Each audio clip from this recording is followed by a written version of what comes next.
मैंने ये भी कभी नहीं सुना कि रामदेव जी वाले जागरण को जम्मू कहते हैं।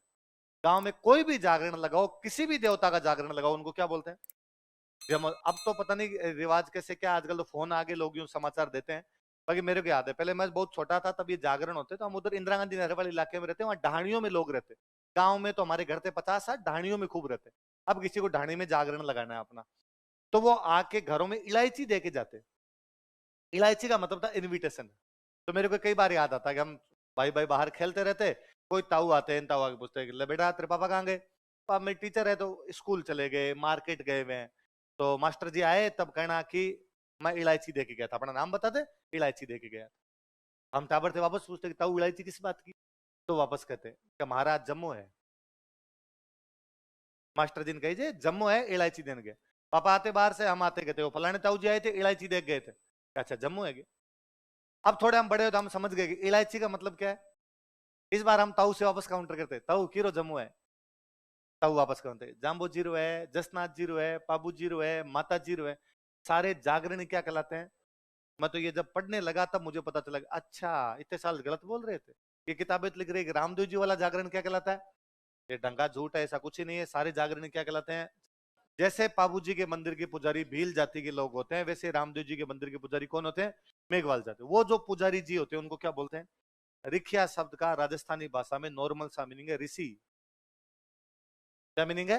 संत, संत भगत टाइप का जो भी आदमी है उसको क्या बोला जाता है? रिखिया।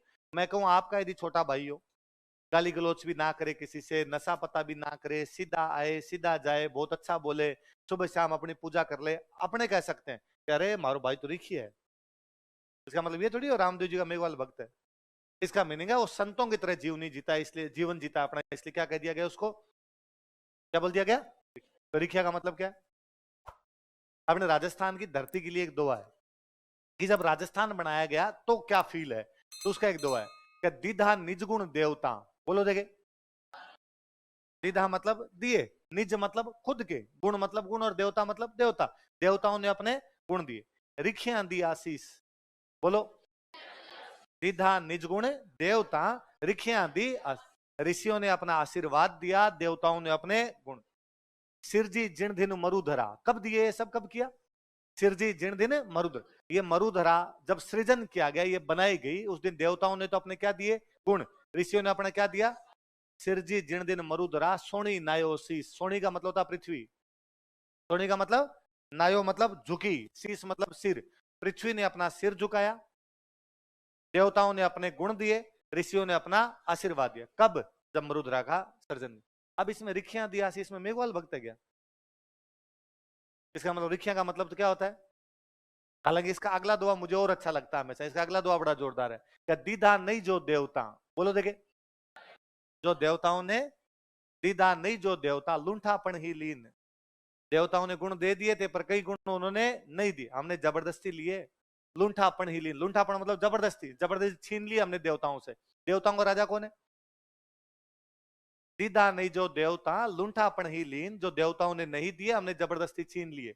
इंद्र भाग्यो आंतर, जब हमने जबरदस्ती की, लड़ाई की, तो इंद्र हमसे डर के दूर भाग। आंतर मतलब दूर, अंतर आ जाना, आपके दूर भाग जाना। इंद्र भाग्यो आंतर, अब लग बरखाहीन, इसलिए आज दिन तक हमारे बरसात नहीं करता,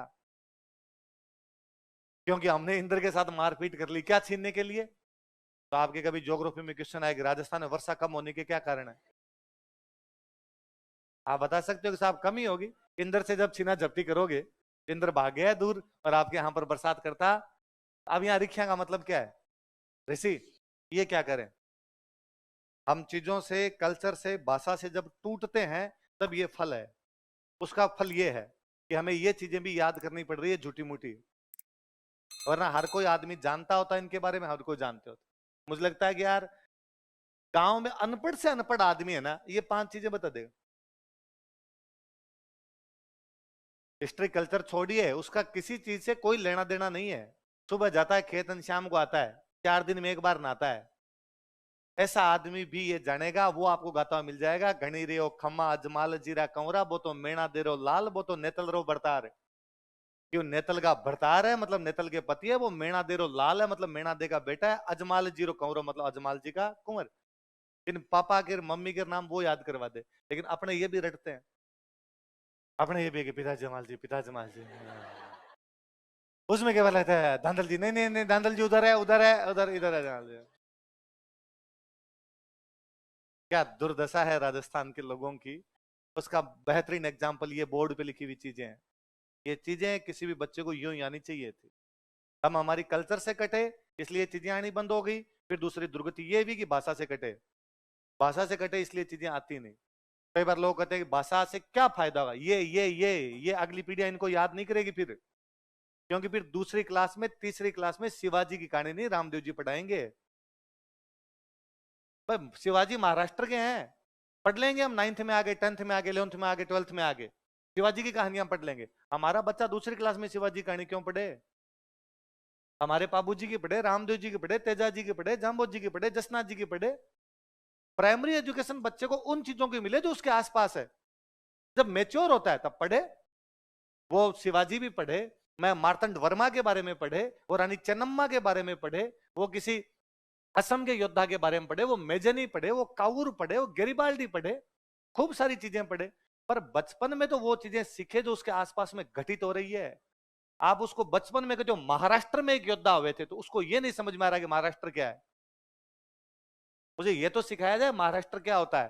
5वीं 7वीं के बाद जब बड़ा होगा वो जानेगा। राजस्थान भारत में कई राज्य है, उन राज्यों में एक महाराष्ट्र है, वहां पर अपने योद्धा हुए, उन्होंने ये लड़ाई लड़ी, खत्म बात। इसलिए दुनिया के तमाम विद्वान इस बात पर सहमत होते हैं कि प्रत्येक बच्चे की जो शिक्षा है वो किसमें होनी चाहिए, क्योंकि मातृभाषा में शिक्षा होगी तो आसपास की कहानियां पढ़ेगा, आसपास कहानियां पढ़ेगा तो रिलेट महसूस करेगा, रिलेट महसूस करेगा, सीख जाएगा। वरना बच्चा दूसरी चीजें सीखेगा, दूसरी चीजें सीखेगा, दूसरी चीजें। राजस्थान भारत में सारे के सारे राज्य अपनी मातृभाषा में एजुकेशन देते हैं अपने को छोड़ के। नई शिक्षा नीति आई, नई शिक्षा नीति में एक लाइन है कि बच्चों को शिक्षा किसमें दी जानी चाहिए। तो पूरा भारत तो ले रहा है वैसे ही, तुम क्या बता रहे हो हमें छोड़ के। हमें तो अब भी नहीं मिलेगी, हमारी पीढ़ियों को भी नहीं मिलेगी। 3 पीढ़ियां आपने बर्बाद कर दी हमारी, आगे वाली और कर लो 5-7 एक बर्बाद। फिर धीरे धीरे सही है। आज भी हम जब हिंदी सीख गए, आने वाली 3-4 पीढ़ियां हमारी हिंदी बहुत ढंग से सीख जाएगी, उस दिन हमारा राजस्थान मिट जाएगी, तो खत्म बात। फिर तो हिंदी क्यों सीखो, फ्रेंच लगाओ हमारे भाई, पहली क्लास में इंग्लिश ही लगा दो ना। Very first class English medium ही करो ना, सारी की सारी स्कूल है, ग्लोबल लैंग्वेज है। रोजगार तो सारे के सारे अंग्रेजी में पढ़े, हिंदी में भी रोजगार तो नहीं है, तो अंग्रेजी में जो रोजगार पढ़े तो पहली क्लास से बच्चों को अंग्रेजी सिखाई जाए। टंटाई खत्म हो भाषाओं का सबका, एक ग्लोबल लैंग्वेज है, पूरी दुनिया एक भाषा सीख लेगी, कल से मरती है तो मरे, क्या लेना देना है। यदि आने वाली पीढ़ियों को रोजगार से ही लेना देना है, सब कुछ उससे है, तो फिर अंग्रेजी सीखो, फ्रेंच सीखो, जर्मन सीखो, इटालियन सीखो, क्यों फिर अपने वाली भाषाओं की किस लिए पढ़ी। पर सरकार हर साल फंड जारी करती है, सरकार कहती है नहीं नहीं भाषाओं को बचाना बेहद जरूरी है। ऐसी ऐसी भाषाओं को सरकार बचा रही है जिनके बोलने वाले लोग 35 बचे हैं, कि वो एक कबीला है, वो एक कबीला खत्म हो गया तो भाषा भी क्या हो जाएगी। इसमें अंडमान निकोबार किन कई भाषाएं, जिनको कबीला एक बोलता है उस कबीले नहीं यार इस भाषा को प्रोटेक्शन दो, क्यों दो प्रोटेक्शन, कि भाषा बचेगी तो क्या हो जाएगा, तो इनकी कहानियां बचेगी, इनकी कल्चर बचेगी। एग्जैक्टली यही बात हम कर रहे हैं। 8 करोड़ बोलते हैं, यहाँ कोई कहानियां नहीं, यहाँ कोई किस्से नहीं, सारी भूल गए। मेरे को याद आता है हम 5वीं तक जिस स्कूल में पढ़ा करते थे, वहां हमारे 15 अगस्त और 26 जनवरी कार्यक्रम में हम 2 प्रकार के गीत गाते।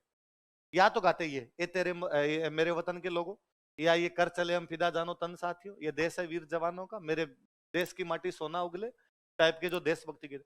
दूसरे जो गीत होते वही आते। मुझे तेजा जी वाला गीत 5वीं तक आता था पूरा, लाग्यो लाग्यो जेठ है आषाढ़ कंवर तेजा रे, लग तोड़ो लाग्यो सावन भादो, हम कैसेट की तरह गा दिया करते।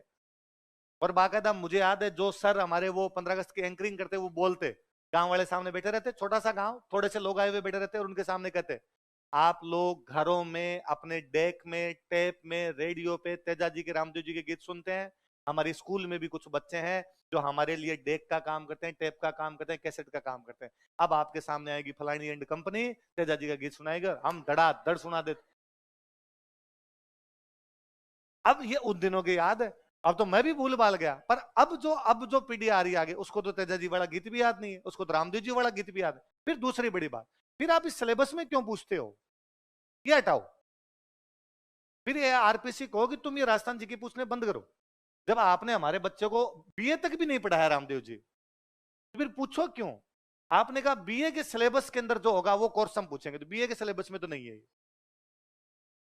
बीए तक के सिलेबस में तो आप नहीं पढ़ा रहे, तो हटा दो। ये कॉन्ट्राडिक्शन मत करो यार। कि हम पढ़ाएंगे तुम्हें कुछ और, एग्जाम में पूछेंगे कुछ और, फिर तुम कहते हो कोचिंग खुल गई। क्यों ना खुले? तुम्हारा सिलेबस और आरपीसी का सिलेबस अलग अलग है। जिस दिन तुम कह दोगे जो हम पढ़ाते हैं वही पूछने, उस दिन कोचिंग नहीं, सब कुछ बंद हो जाएगा। बच्चा बीए पढ़ के आएगा, अपने हिसाब से पढ़ गया, अपने हिसाब से एग्जाम दे, उस दिन कोचिंग बंद। नया तो तुम्हारे बीए की कॉलेज में कोई पढ़ा रहा है, पहली बात तो वहां की पढ़ाई चौपट है। इसलिए कई बार मम्मी पापा कई बार आते हैं, हम उनको कहते हैं यार फर्स्ट ईयर में बच्चे को क्यों भेज रहे हो इधर, भेज देना, सेकंड ईयर फाइनल में आ जाएगा, थोड़े दिन कॉलेज जाने दो।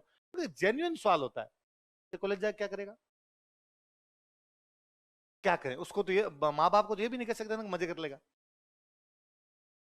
स्टूडेंट को तो मैं कह देता हूँ मजे कर यार, थोड़े दिन लड़ाई लड़के आ, दो चार से मार खा, दो चार को पीट के आ, गर्लफ्रेंड बना, घूम थोड़ा बहुत इधर उधर, है ना, दुनिया सीखेगा, जानेगा। घर वालों को दिए तुम, घर वाले मेरे को कूट जाए, कैसे ऐसे लखन सिखाता है हमारे बच्चों के।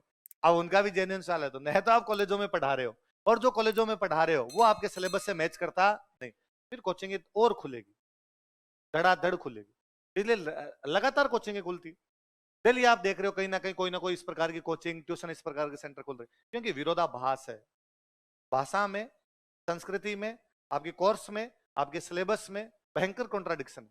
इसलिए बच्चे को सीखने पड़ेंगे ना। आप सवाल पूछते हो उससे कि रामदेव जी की मम्मी का नाम क्या था, उसको पढ़ाया था नहीं, नहीं पढ़ाया था तो बच्चा कहां जाएगा? कहीं ना कहीं से तो सीख के आएगा, फिर कोचिंग से। तो ये, और वरना मुझे लगता है पापा वाली पीढ़ी के, दादाजी वाली पीढ़ी के अनपढ़ से अनपढ़ आदमी को पेपर दिलवाओ, वो पास करेंगे।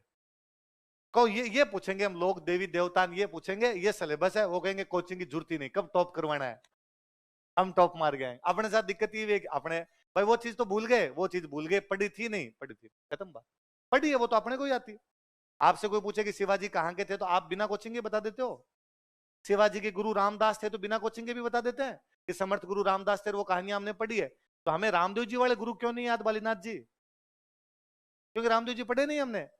रामदेव जी पढ़े होते तो रामदेव जी वाले गुरु याद होते।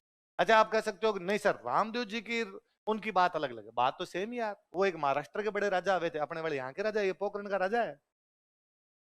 बाकायदा गीत कहता है गणी रो खम्मा मारे अजमाल जी रहा, कोई रूणी चरो राव, राव लगता है नाम, क्या राजा है वो यहाँ का, इस क्षेत्र का राजा वो था। अपने अपने क्षेत्र के अलग अलग राजा, वो उस क्षेत्र के थे, अपने इस क्षेत्र के। और फिर और इतना इतना ही ज्यादा लगता है तो फिर अपने वाले कितने देवता जो महाराष्ट्र में पढ़ाए जाते हैं। या तो फिर महाराष्ट्र, आपको एकता और अखंडता की बात करनी है, हमें तो फिर भी तुक्काराम पता है। हमने तो तुकाराम के बारे में भी पढ़ा है, हमने तो समर्थ गुरु रामदास के बारे में भी पढ़ा है, हम तो एकनाथ जी के बारे में भी जानते हैं। तो महाराष्ट्र में कितने लोग पाबू जी और तेजा जी को जानते हैं?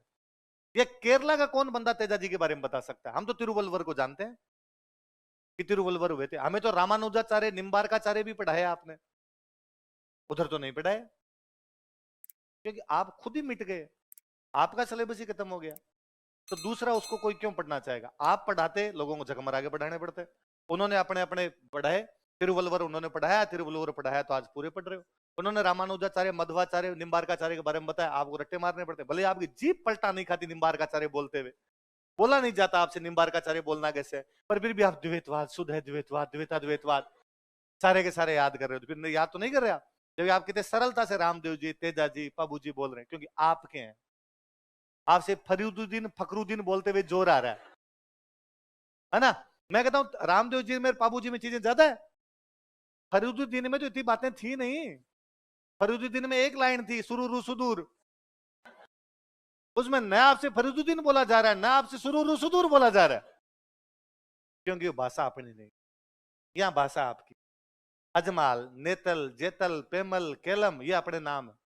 पापा वाली पीढ़ी में जो भी है उनमें लड़कियों के नाम आपको ऐसे मिलेंगे, नेतल, जेतल, केमल, लाछा, सुगना, देवल, केलम, इस प्रकार के नाम मिलेंगे। इसलिए अपने को जीप पर बहुत सटीकता से आता है, हमें लगता अपने। इसलिए बच्चों को ये बातें पढ़ाई जानी चाहिए, क्योंकि जैसा घर पे बोलता है वैसा वहां सीख लेगा। अब बच्चा घर पे टाबर घर वाली भाषा बोल गया, वहां उसको कहा तू बोल फरीदुद्दीन, तो 3 दिन उसको फरीदुद्दीन बोलने में लगते हैं, फिर 3 दिन में वो बोलता है, इतने में उसको सुरूर सुदूर याद करना पड़ता है। तो ये भूल जाता है कि सुरूर सुदूर फरीदुद्दीन का है या ऊपर वाले फकरुद्दीन का है। भाषाएं बहुत बड़ी चीज निभाती है जी।